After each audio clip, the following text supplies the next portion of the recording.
তিনজন আসামির জন্য ডেট ছিল এবং চার্জ হিয়ারিংয়ের ডেট ছিল। তিনজন আসামি তাদের ডিসচার্জের অ্যাপ্লিকেশন দিয়েছে, সেটার উপর হিয়ারিং প্লাস চার্জ ফ্রেমিং। তো আমি আমার ডিসচার্জ অ্যাপ্লিকেশনে এই ট্রাইব্যুনালে বলেছি যে প্রসিকিউশন যেই ফর্মাল চার্জ ট্রাইব্যুনালে উপস্থাপন করেছে, এই ফর্মাল চার্জের মধ্যে এই তিনজন পার্টিকুলার আসামি, নামটা কি? Brigadier Tofayel Mustafa Sarwar, brigadier Kamrul Hasan, lieutenant colonel Moshiur Rahman Jewel, এই তিনজনের পক্ষে আমি আজকে এই ট্রাইব্যুনালে বলেছি যে whole of the formal charge ওনারা কোথাও বলতে পারেননি হোয়াট রেসপন্সিবিলিটি এই তিনজন আসামির ছিল এই গুমের, যাদেরকে নাম বলেছে যে তাদের গুমের ক্ষেত্রে একটি কথাও বলতে পারে নাই।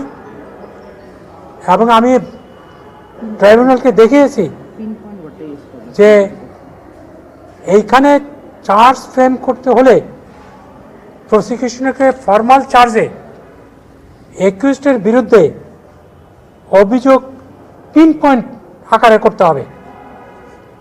It must be clear charge যদি ফ্রেম করতে হয়, প্রাইমা ফেসি কেস পিন পয়েন্ট করতে হবে। আমি সাবমিশন রেখেছি এই ধরনের কোনো প্রাইমা ফেসি কেস প্রসিকিউশন তার ফর্মাল চার্জে প্রমাণ করতে ব্যর্থ হয়েছে। আমি কোর্টে প্রেয়ার করেছি যে এই আসামিরা নির্দোষ, তাদেরকে ডিসচার্জ করা হোক অ্যাট দিস স্টেজ।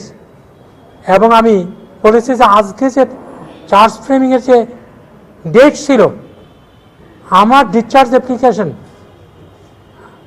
কেয়ারফুল কনসিডারেশনের পর যেন চার্জ ফ্রেমিংয়ের ডেট শিফট করে নতুন ডেট দেওয়া হয়।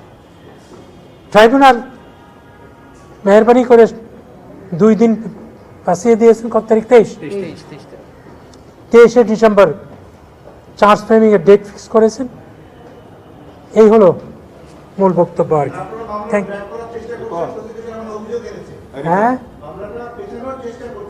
ও এইটা রাষ্ট্রপক্ষ বলতেই পারে যে আমরা যখনই সময় চাব একটা আপত্তি তো ওনারা করবেনি।